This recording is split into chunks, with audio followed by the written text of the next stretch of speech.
Ice cream. Pera o Michelle. Pera o Michelle. Alright, Mitch. Ayan, pera o kahon? Pera o kahon? Pera o ako? Pera o ako? Pera. Pera? Seryoso?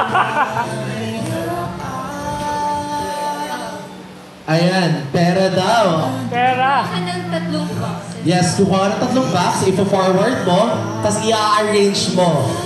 Ayan. Yan na, final na po ba yan? Final na yan, let's see. Kung ano. First box. Ay, gusto mo ba first box muna or gitna? Gitna muna. Gitna tayo. Okay. Ang gitnang box. Tantanan. 1! Alright. Pwedeng 510 pesos. Pwedeng ganon, di ba? Zero. Pwedeng 10 pesos. Sige, anong next? Yung dulo. Okay. 15. 0! 10 pesos ka na! Hindi na masama. Imagine mo, nanalo ka ng raffle, 10 pesos. Wala kayo. Tingnan natin, 500 ba to or isa lang yung 1, no?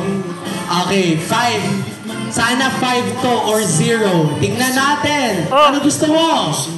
Palit kahon. Palit kahon or stay? Okay, yan na daw. Ikaw na magbukas.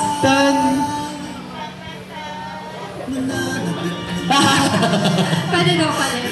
And 500! Swerte! So kapag ganon, Mitch, pwede pang mapanalunan yun mamaya ulit. Same. Pwede pa. So may chance pa kayo ulit manalo ng 510 pesos. Okay.